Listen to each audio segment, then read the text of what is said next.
So telling everyone, so we don't have to tell everyone. It does it on its own. Oh, you can leave Yeah. meeting or got it. Or go to video. I mean, go to an avatar. Who's the green Christmas tree kitty? That's Jewel. That's Oh, Jewel. it doesn't have a name, so I can't tell. Oh, I can see her name in the corner there. I like your festive setup, Timothy. I what the oh this? Oh yeah, I thought you meant the Christmas tree kitty. I like that. That's pretty awesome. Yeah, I Uh, like the Christmas tree kitty too. yeah, we'll get That's into a couple that's that's his ascension table. an ascension table. We'll get into it probably not this time, but next time, and how to use it and what it's for. So Cool. I use it every morning, and it works really well. So Cool. I need to hear about um, your journey. So we'll just get started, and people will keep coming in. Sure. So introducing Joe, our co-host, who's the author of Conscious Evolution, and he's also a life coach. And myself, and we'll go around for and give everyone 1 minute of mentioning um, their thoughts about unattachment, relationship with the mind or their mind. Just a 1 minute before we get to our author. So why don't we do that? Just say your name and then any thoughts you might have regarding your journey and what unattached relationship with your mind means to you. Jules, are you able to start off? Yeah, I still can't talk really well. Oh, but you sound better. So, but yeah, I'm just grateful to be here. That's that's awesome, actually. That's an unattachment. Gratefulness is definitely a signal, I think, of someone who's unattached with the mind. So that's awesome. So it works very well. Joe? You want me to share about being unattached from the mind? Yeah. Well, I mean, as somebody that uh, really, I think probably put a lot of dependence on my mind at one point, as far as my intellect goes. It has definitely been a journey of letting go of that attachment because, I mean, just like just like so many people, I was very attached to my thoughts as being my identity. And just gradually, through some life experiences, got to the point where I realized that wasn't who I was, that my thoughts were not who I was. I mean, I think we've all got our stories about different teachers. I think Wayne Dyer probably was the first person that really helped me to realize that I was a third person observer to my thoughts, not my thoughts themselves, and which allowed me to, and it really helped me get through some difficult times in my life too, as far as being able to stand back from all the things that were where your thoughts just race, and be able to sit back and just watch them go, and not allow myself to be attached to the content of the thoughts, but recognize that they weren't my identity. My identity transcended those thoughts. But I mean, it's a very, what I would say, very freeing experience when you realize that you're greater than your thoughts. Your thoughts are not the sum of who you are. Um, and being able to let go of that. Anyway. Awesome. Anyone want to add to that?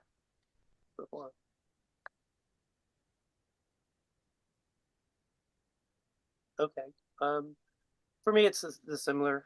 Um, I for a long period of time I didn't know I was even attached to my thoughts or what I call thought identification. I didn't know how much my thoughts were making claim to what I saw, and past thoughts, basically projection onto everything.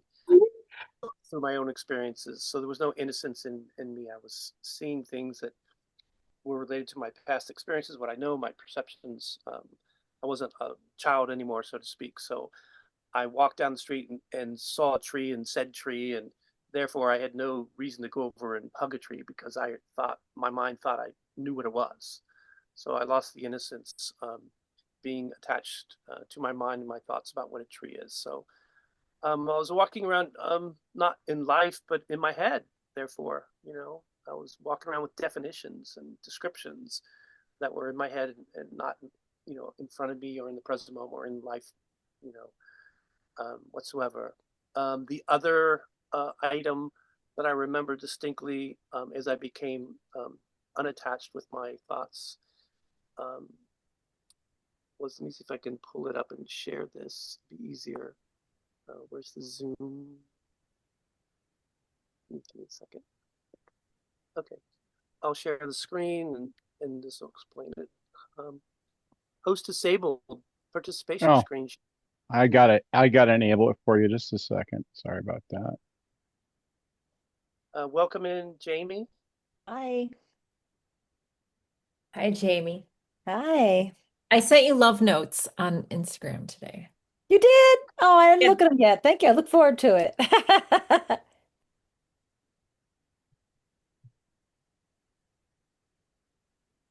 Are we ready to go, Joe? Just a second here.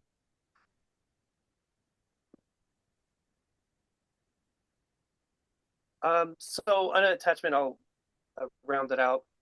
Whereas before, I had immediate reactions, knee jerks, I call them, to whatever I saw, circumstances, situations, what people said, what people did. It was already, decided and determined how I was going to view it. And I only usually had one thought, one perspective, one perception of what I saw. And that usually led to a right or wrong scenario. It was a right or a wrong, it was in agreement with others and what they saw or not, which is a lot of chaos and drama, actually. You don't know it till you're out of it.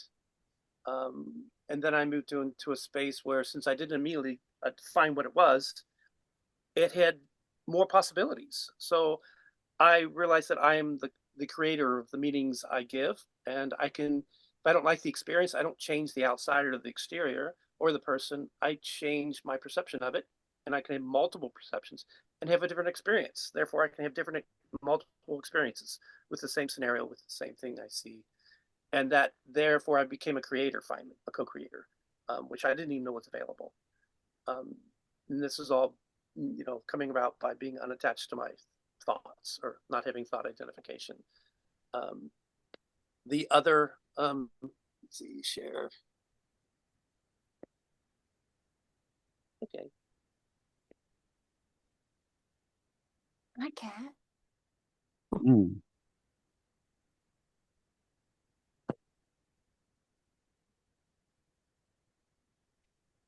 I'm just sharing. This is the other thing that happened immediately.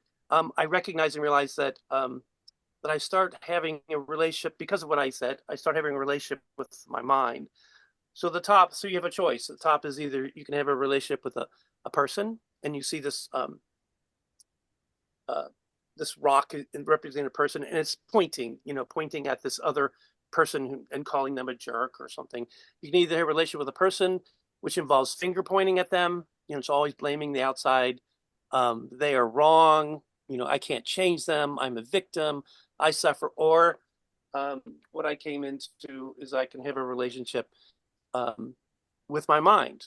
I'm having a thought about them being an idiot. I'm having a thought about them being, a jerk. So the thought, I start meditating and using, I'm having a thought about as a mantra, actually. So you can have a relationship with your mind instead, which is my mind is creating how I perceive this person, and I can change that, my mind, at will. I am not a victim. I am a creator. If I suffer, it's because I choose to suffer. Um, and so you see that one.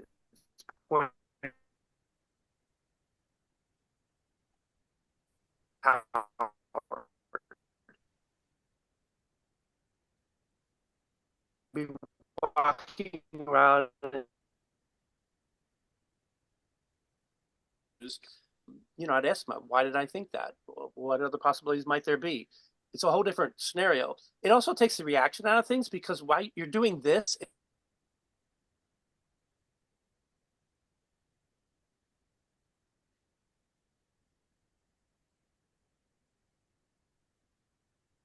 Is it like he locking up on everybody? Yeah. Yeah. Yep. What's that? You're locking up. You're frozen right now.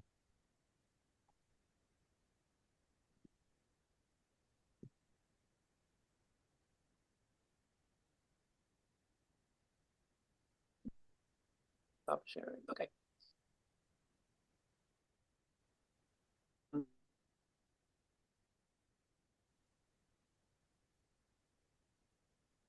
You got diagram.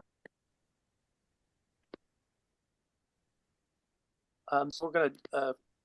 Does anyone want to add to any of what everyone said so far in their first opening 1 minute? Do you want me to add? Can you hear me? Yep, we can hear you. Can you hear? Oh, okay. Who said that you want me to add? Was that Monica? Was that I you? did. I did. Okay. I didn't. I mean, Yes. I have a whole lot of things. It's like a life journey to be unattached to the mind. I can't sum it up in a minute. I love that. Thank you for that. It's like decades, man. I want to Yep.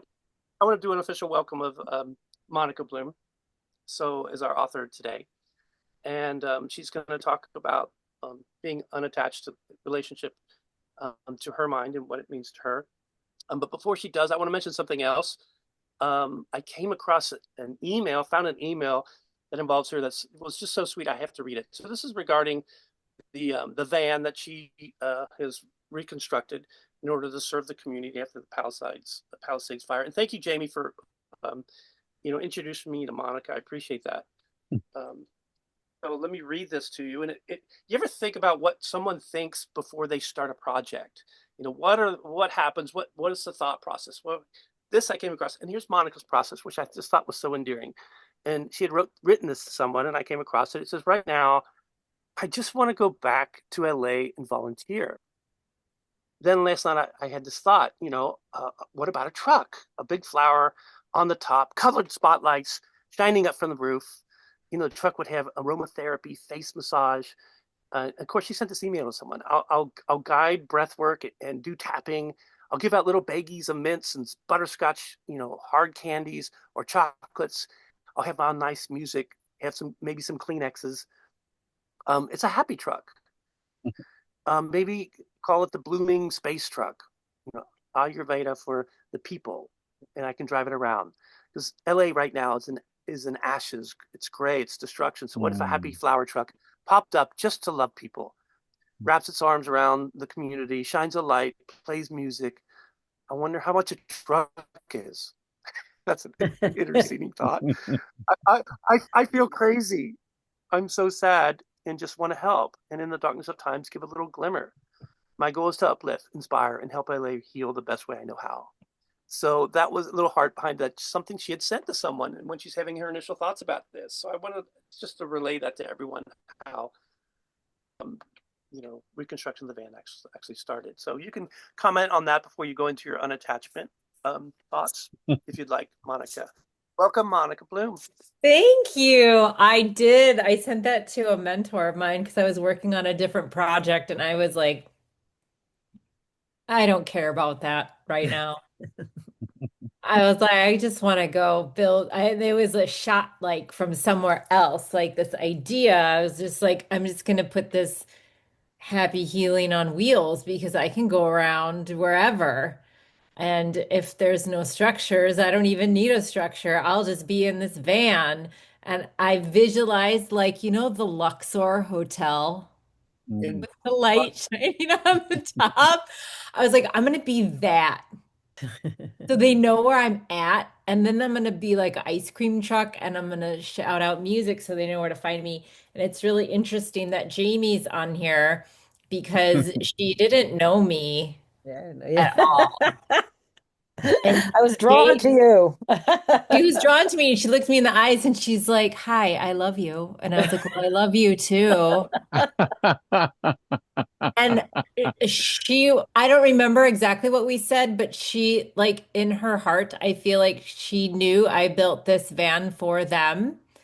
Mm, And I think one of the things of the attached mind that I want to talk about first is you cannot experience with your five senses the good things that are surrounding you, especially when you're feeling really bad.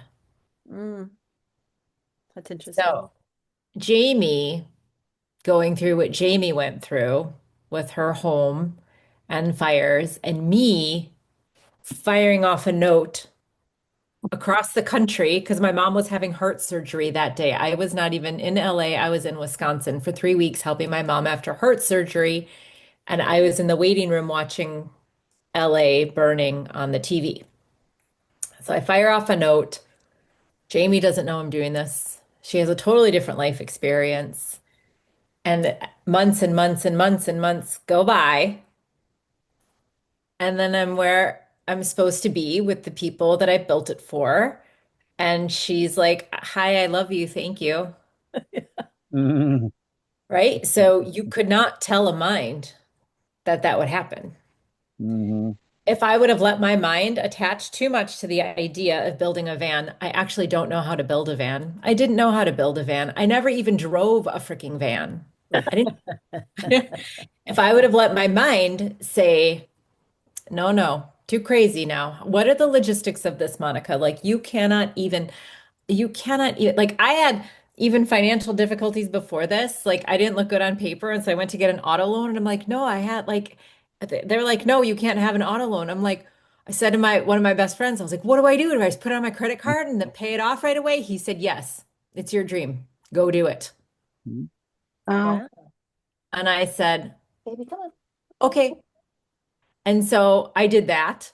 I was like, here, boom, credit card, buying a van. I don't know how to build a van. I'm going to go on YouTube. They got good things. mhm, So I did that. And to the logical mind, this is crazy. But the mind and the heart are connected. So when you have an unattached mind, it is sometimes our minds like there's all kinds of circuitry within us, right? Like we have all this circuitry and we have circuitry from traumas and things to make us safe and things that feel smart and things that feel like this is going to get me somewhere and circuitry that's ego. I'm right, you're wrong, like Timothy was talking about, right? We got all the circuitry.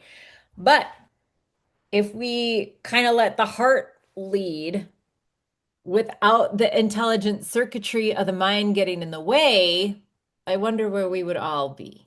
Mhm. mhm, mhm, So a lot of times we get an instinct about something, but we're like, oh, no way. And you get self-doubt, you get scared, you're like, that's going to cost too much. I couldn't possibly, I'm not equipped for that. That's the mind coming in with its chatter and getting in the way of the heart. And so, what I have learned about an unattached mind, because I was like a go-getter, striver, driver, whatever. I've just learned to be like, you know what? When your heart says yes, you show up. mm, yep, And that's kind of it. I mean, there's a lot of I wrote down like six things about the unattached mind when you guys were talking that I was like, I could talk about this and this. But even in yoga class, what do they always say? Lead with your heart. If you mm, lead with your head, you're going to be all crunched over and hunched over. You lead with your heart first, and then your head follows, and you can fall mm, down into a pose or whatever. So, what I've learned only very recently, and I even said to my best friend today, I was like, it's kind of weird. Like I have this like it's not a bet with the God or with God or the universe. It's like a really, are you gonna make me go through decades of stuff that I did and books and all of whatever, teachings, blah blah blah. And then you're gonna give me this idea to make this van only in order for me to go broke and homeless doing it? I don't think so. So here's the deal. You take care of the finances. I'm going to keep showing up with my van and meeting friends and helping people. And I'm going to trust this is the right way. And if not, I can go live in my parents' basement in Wisconsin and say that I tried. Yeah. I love it. So I get the mind stuff too. I think about old things. I worry about future things. I'm like trying to interpret what people say. I have a teenager, just everything. And I have really let like my heart completely take over. It's a utter surrender. And I don't know, Jamie, if you feel, I know you and I kind of talked about that at the van actually. Mhm. And she was kind of saying the same thing because Yeah. she rattled off her list of things, challenges that she's had so recently, all at the same time. Yeah. It's like, wow, Yeah. really? Do we deserve all that? I don't know if it's deserving or if it's these disguised gifts. Mhm. So when we're unattached from the mind, and I'm usually a positive and optimistic person, but there's reality. Things are freaking hard sometimes. And sometimes it all happens on the top of your head all at once, and you don't know why. And your five senses, the things you see, you hear, you taste, you smell, you touch. Those five senses that attach us to the material world feel awful. Awful. All five of them at the same time can be awful. And we don't feel okay about that.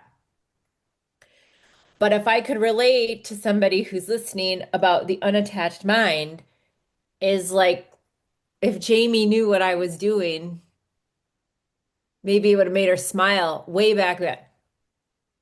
But she had to wait this whole time. And then worse things happened, like all kinds of stuff happened to her. And then she So good. finds me, right? And then she finds me, and then guess what? Then I'm on here. Yeah. Mhm. So we don't know the answers. We just have to have, I guess, trustings that everything is working out exactly how it's supposed to be. And it's not always a pleasant way to get from point A to point Z. But I do believe that sometimes it gets us there. Sometimes the really hard things get us there faster. Yeah. It's like a speed train. Like, Mhm. oh, you want to change your life? Mhm. There you go. The hands. Yeah. Yeah, Yeah. I'll destroy it for you and then you can start over. And it's like, wait, what? And then the things that you you are attached to that you do love so, so very much, those go away too. And it's like, but wait, I loved that. I don't understand. That's okay. It's okay if you don't understand. We're not always meant to understand because our own understanding is only seeing things in the material world with our five senses. You cannot understand what is working for us. And it could take years, you know, especially with the teenager thing. I talked to Jamie about this too. She's like, oh, it takes a little while, but then it gets better. Like, really? And everybody Well, I 14's talked, hard. yeah, but it's hard. So here's the thing. I'll give you a tool. I'll give you a tool. I have learned that to respond, not react. Let's pretend we're in some sort of charged situation. It could be with family, it could be in a work situation, negotiation, whatever, a charged situation. Um, uh, anyway, I had a charged situation with my child, and I was so mad. I actually wasn't mad. I was crushed and mad. I was Mm. crying on the floor in front of the fireplace in a ball. And I was like, I don't know what else to do. I'm going to breathe and I'm going to count them. So I counted my breaths. I was breathing so ultra slow. It was ridiculous. I got to 183 before I had to go to the bathroom. And then I got up and I went to the bathroom and I laid back on the floor because I was like, well, obviously I need to resume position. Go back on the floor and breathe. And I did that. And then I got a random text from a really good mom friend of mine. And I was like, I'm on the floor. And she's like, oh, her son. She's like, he's the same. And our kids went to school together. And I was like, really? And she's like, yeah. Anyway, I felt terrible for a while. And then I picked her up from school and it was fine.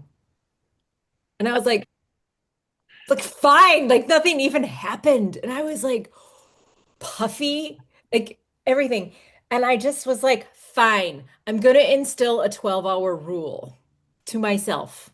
The 12-hour rule is you cannot get mad, yell, prove your point, say she's a jerk, whatever.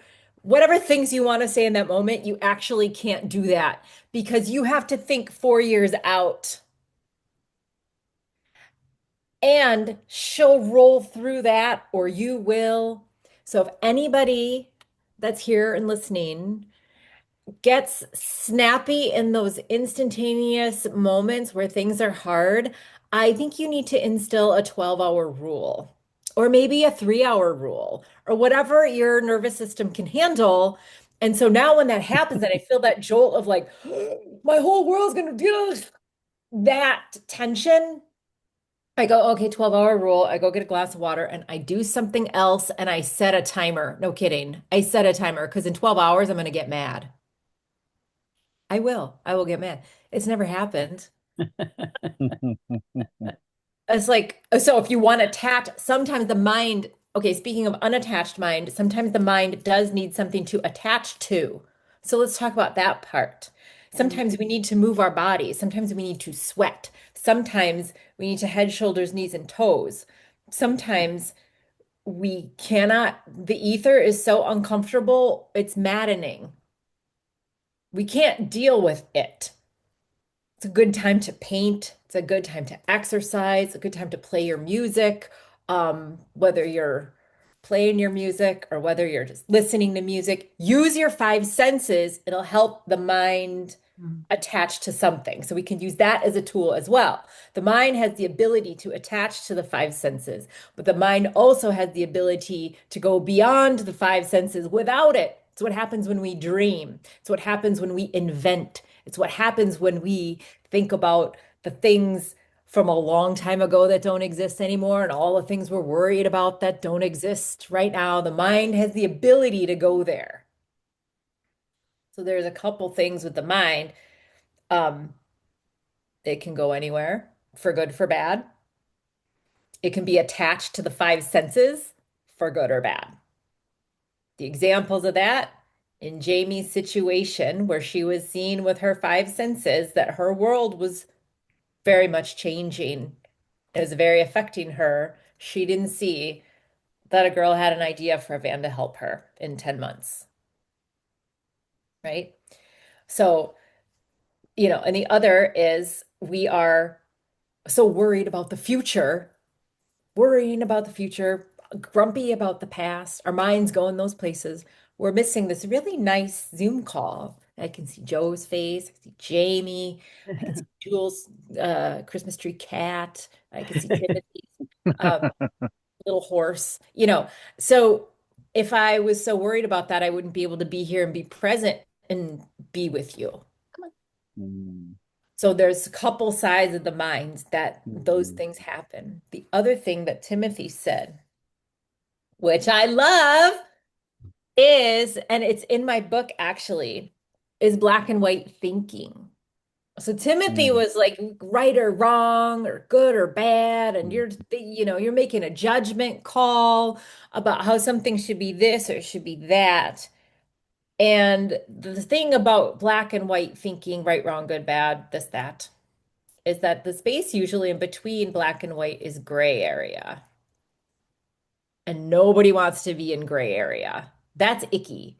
Well, years ago, like 20 years ago, I found myself in gray area all the time. I don't know if I want this or that. And people were like, why can't you make a choice? I'm like, I'm not built that way. I don't know. I felt like a loser. Everybody else had clear paths of things.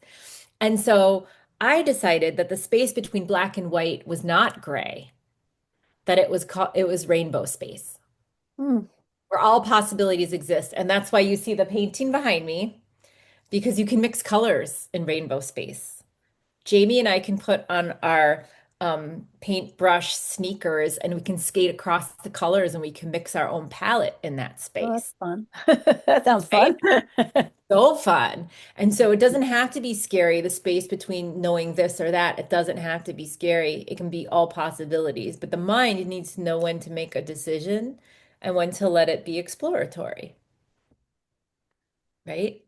So I'm Mhm. glad Timothy mentioned that too, because I was like, oh yes, rainbow mindset. Um, and I try and see people that way, their stories and their health, especially as an Ayurvedic practitioner and all that. And I really just try, rainbow space doesn't have judgment. It's just in its own beauty and its own uniqueness. Black and white are when this or that, which it has its place. When you're building a van, it is wood, period. But when you're putting a painting on the wood, it comes from the heart. It can be anything. Those are some of my thoughts on the unattached mind. Does anybody have questions or anything to add?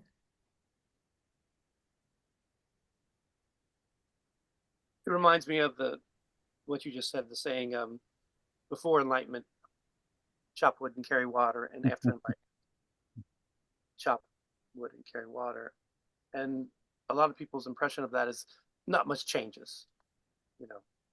But there's a little bit a deeper connotation with that Zen passage, in that before enlightenment, you're chopping wood and carrying water, but you're thinking about something else. You're thinking Mm. Yeah. about yesterday, so you're not really chopping wood and carrying water. But after enlightenment, you are chopping wood and you are carrying water. Your mind is on the axe and the feel of the wood and the strike and the aroma and the five senses um, that Monica's talking about, and carry water, what that feels like on your shoulders or in your hand. You're actually in that moment with it, not in your mind, thinking about something else. So before enlightenment, chop wood and carry water, but you're really not. After enlightenment, definitely you are chopping wood and carrying water. So that's what reminded me of, what you were talking about. I love that. And it's interesting that you say that in Ayurveda, um, it is how you do things. It's how, meaning not how like HGTV how. It's like how like the energy you bring. When I wrote that book, I did not allow myself to write in a bad mood or touch it in a bad mood. I had to fix Oh, myself cool. first. Mm. The same thing with the van. I cried in that van over sad things, but I was not in a bad mood in the van. I went into the van like a hug because that's what she's there for. But I never touched that van in a bad mood.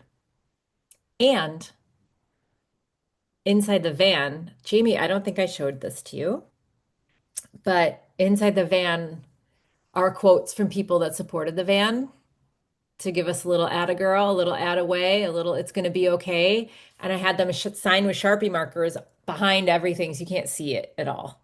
Oh, that's awesome. Wow, beautiful. As the symbol, you're in this van and you have no idea the good stuff that's even surround you behind these walls. There's good stuff around us all the time. We just can't see it.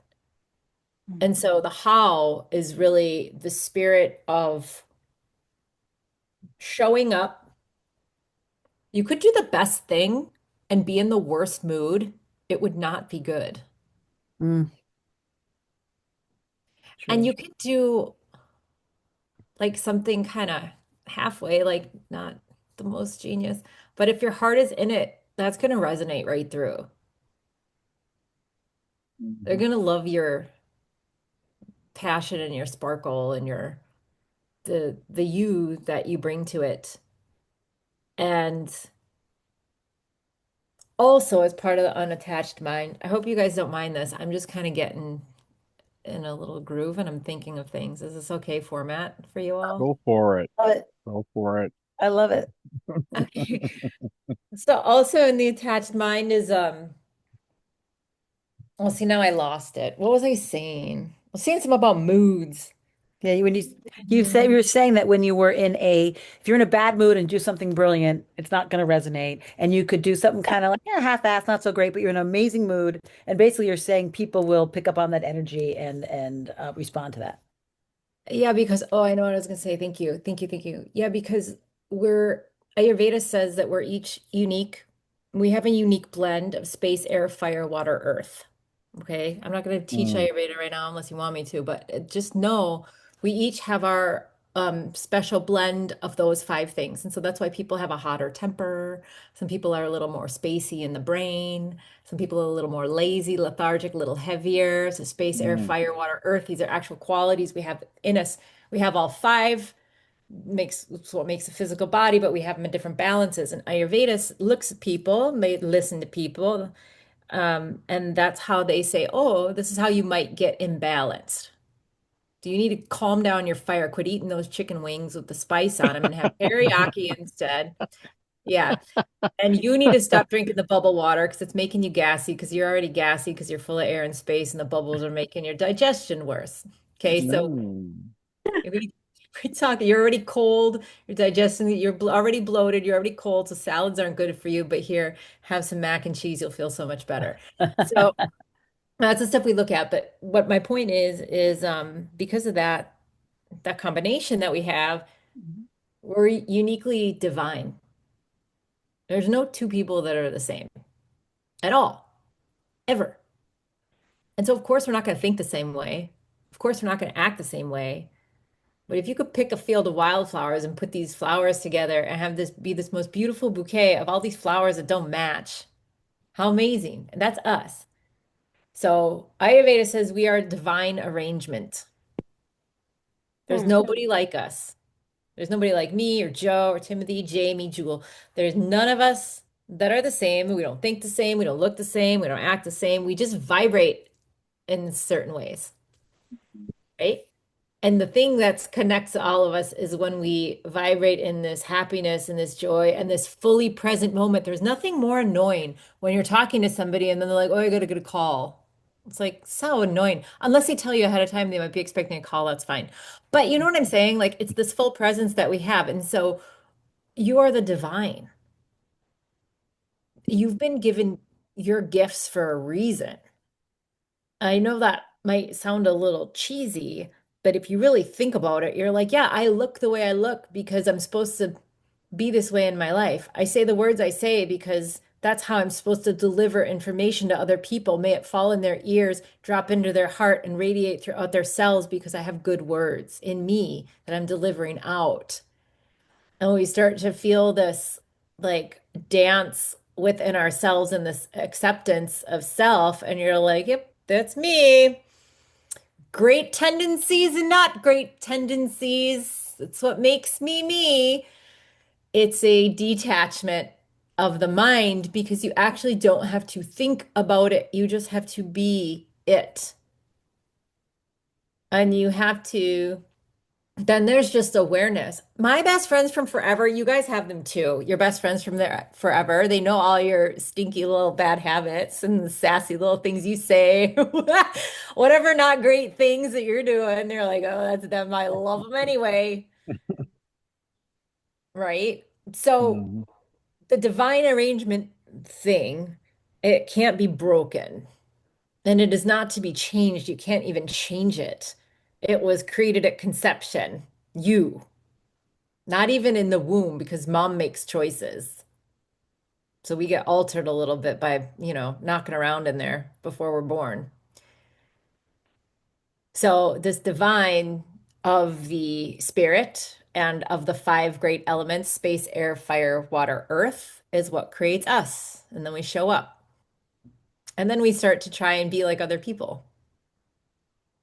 It doesn't work so good. If we just be in ourselves and in our heart, we'll connect with and exude and be able to share exactly who we are. And the right people are going to be attracted to that too, and they'll love it. And there's really no thinking in there. Just being around. I didn't know I was going to meet Jamie, but then I met her and I was like, oh, you, I made this for you. Hi. Was it not a divine moment, Jamie? Do you That was, think? I thought it was amazing. I told everybody about it. I said, I met this person today. She's amazing. Oh my God. Well, But obviously, Yeah. we talked about it. That's how we we arrived to this space. Mhm. Yep. Yeah. And I Right. Yep. I also remember an unattached thought um, as I was coming out of that, separating from my thoughts in terms of my identity, which relate to what you said in terms of everyone being unique. And the thought was, well, Timothy, you can't control 8.2 billion perceptions or perspectives anyway. You know they're unique now, but you can't allow everyone to have one. And that was a big moment for me, a big breakthrough. Um, and I do recall that distinctly. We're talking about Monica's book, Ayurveda for Life, which is available on Amazon. Monica, can you give us like a mini definition of Ayurveda as it relates to your book, and what it is, what it's about, and why there might be a, a lotus flower on the cover, or what Ayurveda maybe means um, for us? Yes, Ayurveda is the science or knowledge of life. It's the science of longevity. It stems from India like 5,000 years ago. Kind of like, well, let me just say it's like a big science of life and healing. So Ayurveda chooses to focus on prevention, but it can cure as well. It's big and deep. It's just as big and deep as Western medicine, and maybe more so because you got the mind involved and the spirit. So it's got 8 different branches. I don't need to go through all those, but you can specialize. And in India, they do go to school for 8 years to be an Ayurvedic doctor in one of the areas of specialty, which is, it could be psychology, it could be surgery, it could be women's health and birth, it could be rejuvenation, all of that. What I teach is the daily stuff because Ayurveda prefers prevention. I think we could all use a dose of that. And the prevention is based on who you are as a unique individual, like I was just talking about. If we get to know somebody, or maybe they take a little quiz, we can find out, oh, are you a fire-based person or space and air, watery, earthy, all those things. And we kind of do a diet and lifestyle around it. And it's all based on nature because we are nature. So Ayurveda says macrocosm and microcosm. Hmm. In the macrocosm where Joe is sitting in outer space, there's lots of space and air out there, and there's fireballs and there's earth balls and there's a little bit of water, ice, right? To go coming down to the earth. We got our mountains, we got the ocean, we got um the plants, we have the sun, we have the rain, we've got all of the elements there coming down to our bodies. 5 more elements: space, air, fire, water, earth, all the way down to our teeniest, weeniest little cells, same 5 things in every single cell. So when we eat food from nature, we're eating what our body can digest, what is good for us. If we're picking Doritos, we might have some issues, right? So the closer that we can eat from foods from the earth, the better we're going to be able to digest it, the better for our mind. Now, it's interesting, the qualities of the mind are created by the food that we eat in part. So you think about the 5 elements, right? They make you can look at a cob of corn and be like, this is corn. You can look at a cantaloupe and say cantaloupe. You can also go and look at the gummy squishers on the shelf, whatever those things are, those candy squishy thing, whatever. I don't even know what they are. Gummy You can look bears. at labels. Yeah, you can look at labels of a lot of thing and you're like, I don't know what that is. Probably don't eat it Mhm. because whatever's in there, the mind and the body are so connected, it actually takes the quality of the mind and it makes it darker. So there's 3 qualities of the mind. One, you don't have to remember these words, but I'm going to say them because they're Sanskrit and it's what I need to do. Sattva is pure harmony and pure goodness and pure clarity of the mind. It's when we get into that bliss space of just like, yeah, everything's working. You guys have all felt it. I know you have. And you've felt it for periods of time, longer and shorter than others. Then there's the second. Okay, so think of it as a ladder. Sattva, way up here. Pure harmony, blissy, good. And then you have Rajas or Rajasic is the next level here. Rajas or Rajasic is our motivation, our ego, our fire, our go-getterness, our I got opinions, blah, blah, blah, I'm gonna go get it. Rajas doesn't necessarily cause disease, but it can. Mm. It's cortisol, it's stress levels, it's all of those go-getter things in us, or maybe even physical harm because you're like busting a move that you shouldn't be doing because you're trying to achieve a thing. Achieve the things. That's this. Then you have Tamas or Tamasic, which is the lowest level of the mind. And it is darkness, it's inertia, it is lethargy, it can be ignorance, it can be depression, it can be the dark levels of the mind. But when I say dark, dark is not always bad. We have to sleep. The sun sets every day. When we're sleeping, we're ignorant if there's a mosquito biting our ankle. We don't know it's there, right?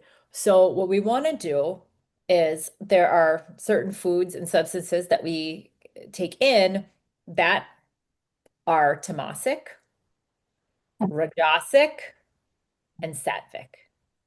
Sattvic foods, your fruits and vegetables, fresh grains, all those ingredients. This is the outside of the grocery store. And it's the stuff that is the most pure that you can put in your body. Rajasic is more like the meats, the spices, the garlic, the onions, the coffee. Like go, go, go. Even the black tea, right? It's not bad. I'm not saying any of this stuff is bad. It just has an influence on the mind. Joe's drinking his coffee. And then there's, there he goes, off in his face. And then there's the tamasic foods, which is it's almost like the depressants or the things that cloud the mind or the things that make the body then slow and sluggish. So it's your frozen foods, it's your canned foods, it's your processed foods, your fast foods, it's your alcohol, it's anything that is it's not grown in the light and in the sun. It doesn't have those qualities to it. It doesn't have space, air, fire, water, earth in that food, or at least not quickly, right? Far away from source. So to improve the mind, there's two things I say. Use your body, sweat every day. Sweat every day. Just do it. Sweat in Ayurveda is a waste product along with poop and pee. Sweat, poop, pee, expel all of those every single day. And then the quality of the foods that you take in. So I know this is a long explanation of what Ayurveda is, but I like to mix in a little teaching so you guys can kind of grasp it. Perfect. I loved it. I thought it was great. Yep. Cool. There's so Good much. stuff. There's so much good stuff. And then there's like the psychology to it, but you can understand then why we talk about the mind and body connected and why there is a focus on food. And also, the biggest ingredient in how you eat in Ayurveda is how you eat, meaning eat with a happy mind, eat with a grateful spirit, whatever it is. You're better off to go get something that is quick and to grab to go than make yourself starving for the next 3 hours to make something organic and go to the store and blah, blah, blah, blah, blah, blah, blah. Because by that time, your mind is toast. Eat in a good mood. Be grateful for every bite. And that's like your best nutrition advice. I love that. Where I wasn't grateful for my bite when I was eating, and I was on vacation in Michigan. I was sitting next to my dad, and my dad was just rather ruthless. But I was eating a plum, and I'm eating the plum, and my dad says, "How'd that sticker taste?" And I'm like, "What?"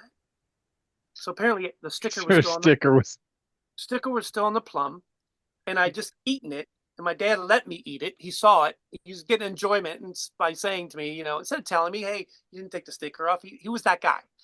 And how does it taste? And I'm like, "What?" And then I'm thinking, why would you do that? Why would you not tell me? All these thoughts were coming. And it wasn't until later that I realized, well, what a wonderful lesson. Had I been really in the moment of eating that plum, I would have saw the sticker. Had I been there, looking at my food, tasting my food, smelling it, I would have noticed the sticker and I wouldn't be eating it. And so, little did I know, my dad taught me a wonderful lesson that day. That's cool. Ayurvedic lesson, basically. Yeah. Yeah. Because I think that's a key too. I think that's the fact that eating is a conscious activity. Can be. People in society today, eating is not always a conscious activity. It's almost like a necessary evil. I mean, the way that people, fast food is as convenient as it is, and people aren't consciously thinking about what they're eating as they're eating it. They're just shoving it down. Yeah, So, because we've overloaded our minds with other things we gotta do. So it's even I mean, when I lived in the Bay Area, I had a 3-hour daily commute to the city, and I had a toddler. She was 2. That's a whole other story, but that's when I burnt out and really used my Ayurvedic tools. Like, I really used them. And then I used them on my team to keep them healthy because I couldn't afford people to be sick, and we needed to be on our game. And, it was very human and loving, and we did meditation on Fridays and all that stuff. But, one of the things I was like, can you not eat at your desk? Go in a conference room and just go enjoy your lunch. Just for mm, 20 minutes. Can you mhm. not have your computer? I would say this to my team, the ones that I manage. I was like, go do that. Or at least flip the screen down. Is how we eat on this team. All right, you guys convinced me. I'll change it to before enlightenment, chop wood, carry water, eat a plum. I love it. I love it. Yeah, and how to carry your water and chop your wood, and that's what you were saying too, Timothy, is be present when you're chopping the wood and carrying the water. Listen to how the water slashes. Is it getting on your shoes? Like carrying the axe. Is it rusty? Does it need to be sharpened? Like, you know, all the things about everything that we miss.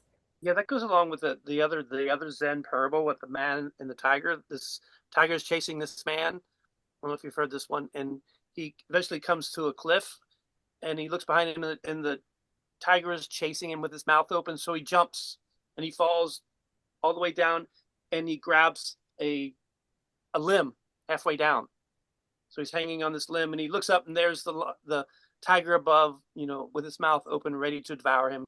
And he looks below, and there's another tiger down below with its mouth open, ready to devour him.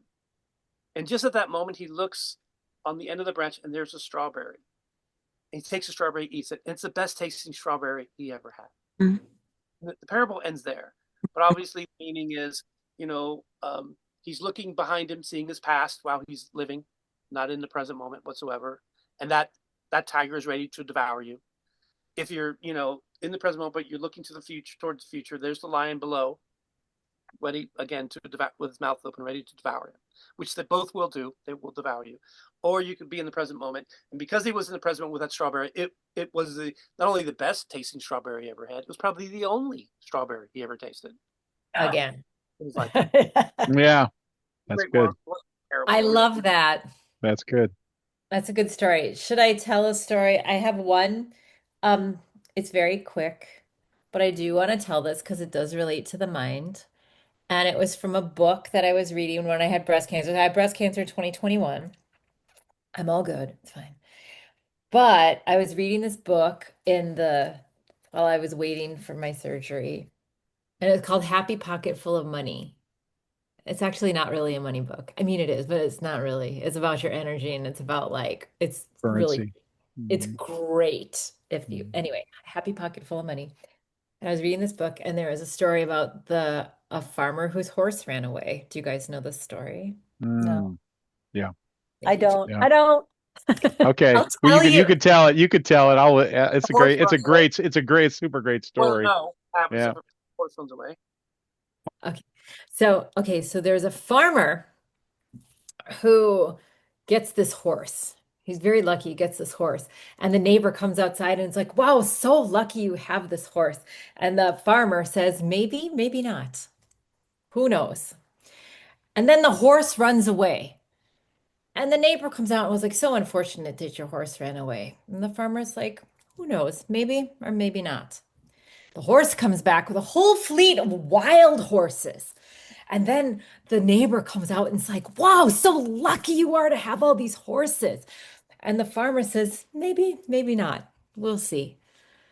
And then the farmer's son tries to mount one of the wild horses and gets thrown off and broke his leg. Oh. And the neighbor says, so unfortunate for you that your son just fell off and broke his leg. And the farmer says, maybe or maybe not. We'll see.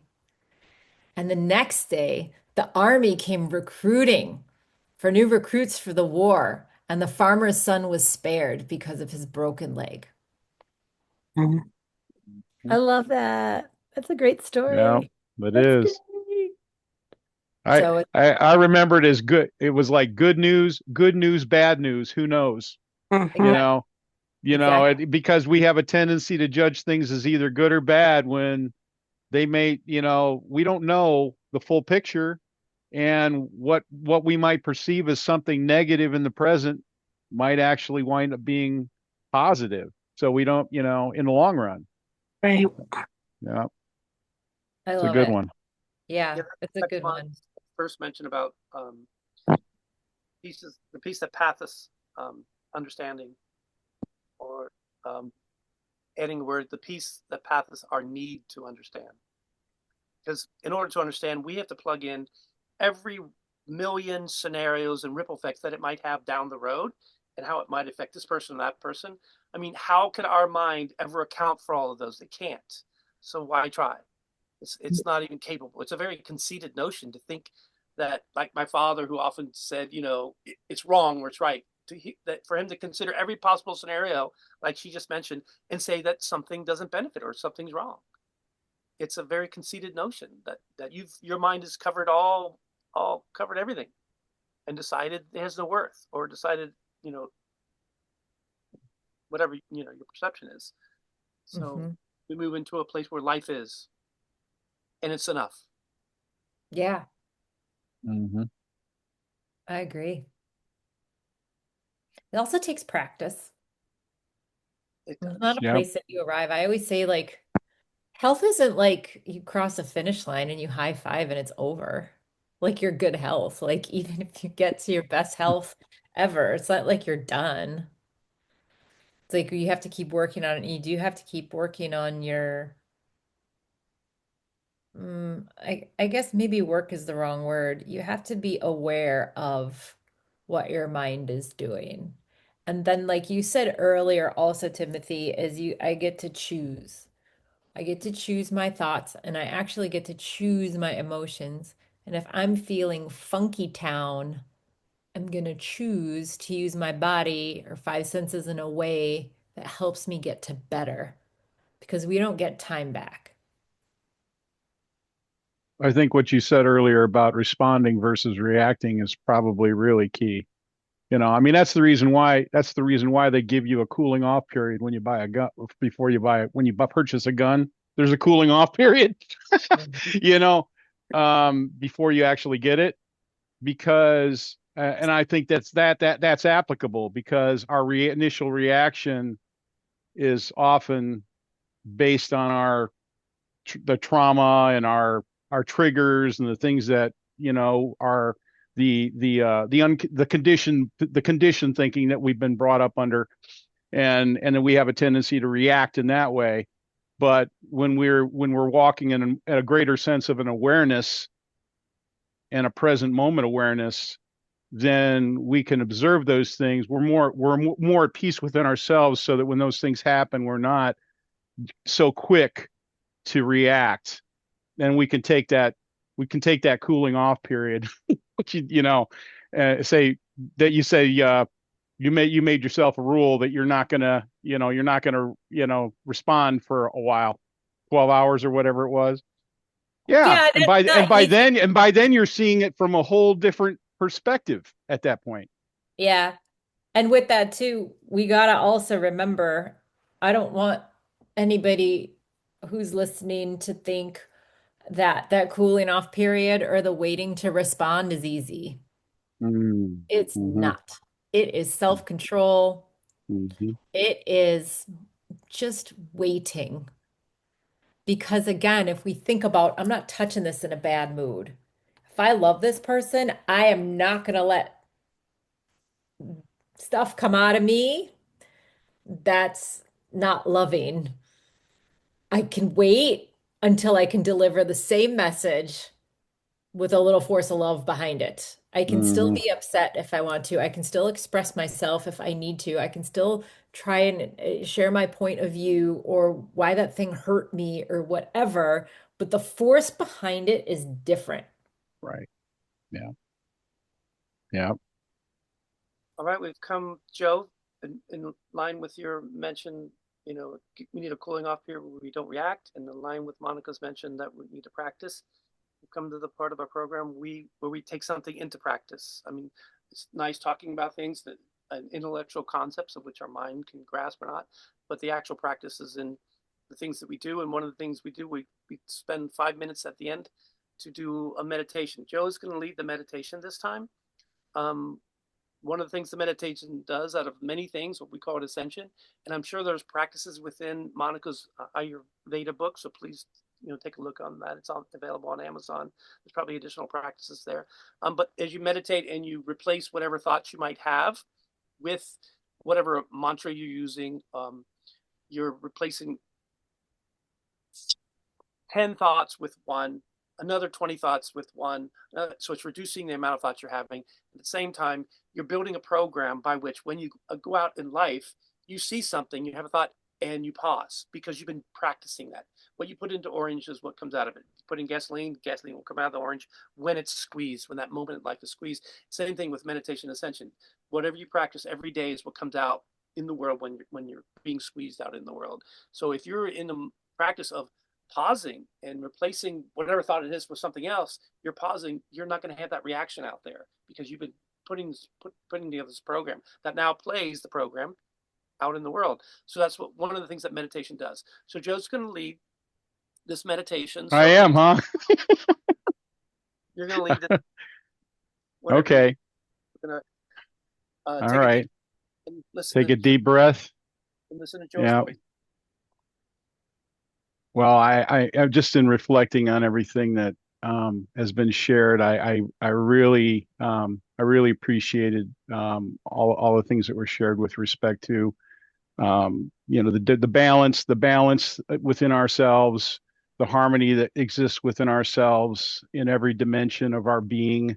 Is with the Ayurveda, we're talking about the different elements and finding that harmony and that balance within ourselves, and that it exists in mind, it exists in body, it exists in spirit. That there is this alchemy that we have the ability to that we have the ability to sublimate those things, that we have the ability to raise the vibration and the frequency of those things within our hearts and our minds. And I just help, just being present right now, just to focus on that harmony and that balance within ourselves, that we recognize that everything that has brought us to this moment in time has been perfect. And then we can just rest in the realization that we are and appreciate who we are in this moment, appreciate the balance and the harmony that exists that would cause us to come together like this.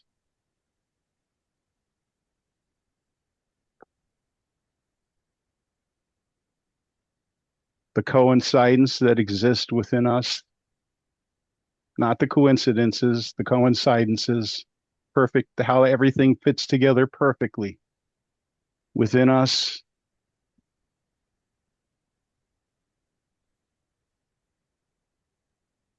It's when we see the balance, when we see the harmony, when we see the oneness,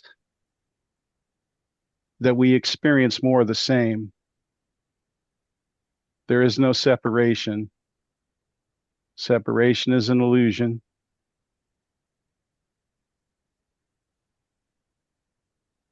No separation between ourselves and God, no separation between ourselves and one another, no separation between ourselves and our environment. So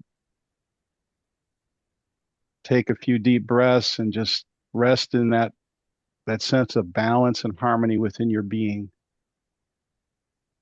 The sattva, the raha, and the tamas all aligned.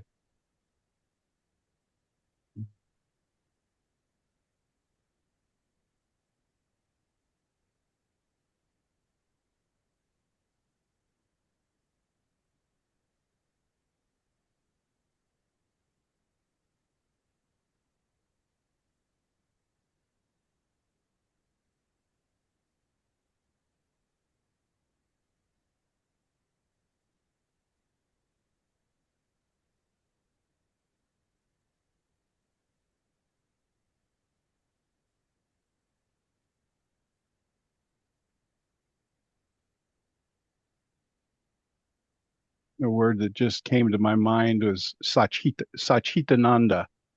I'm sure some of you are probably familiar with that word, but it's the unknowable knowing itself.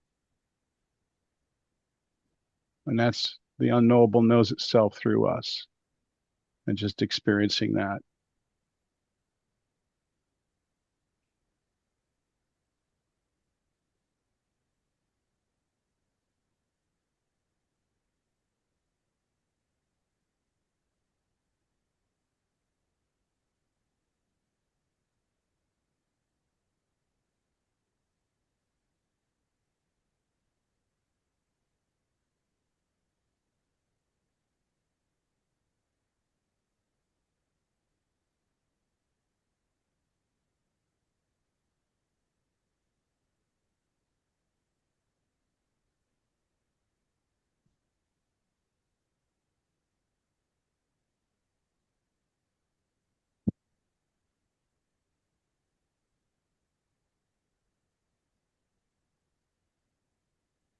And you can just gently open your eyes when you're ready.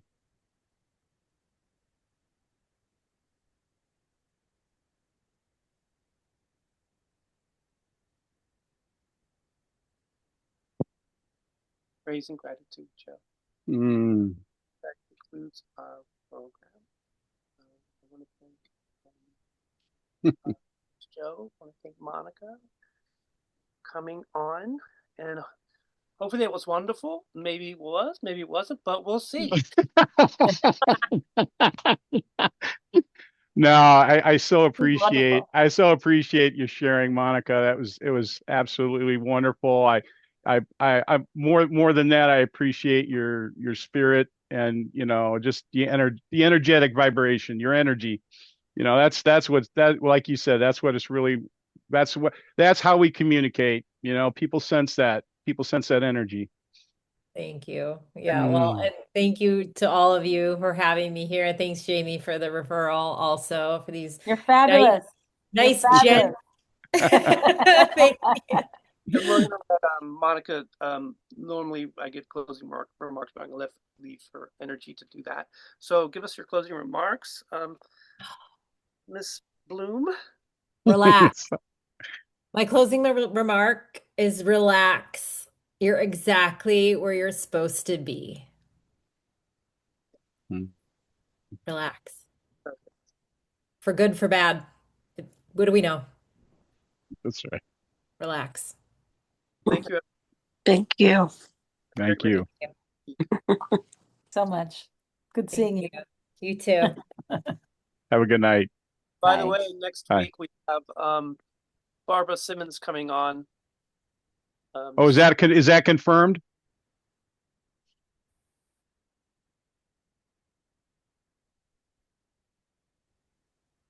I think he freezes when he He shares. locked up. Yeah, when he shares his screen. Yeah. Okay, he's back. Yeah. So Have we confirmed that? Because I need to tell her for sure she's good. We're good to go for that day then. mentioned 16th would be the only date that works for her. So Except for Jan. Yeah, she could do it in January, but if I need to let her know the 16th will work. Okay, Yep. that's cool.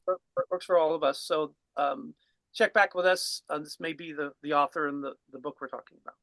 Okay. All right. Have a great All night. right. Thank you. Bye. Thank you. Bye. Bye.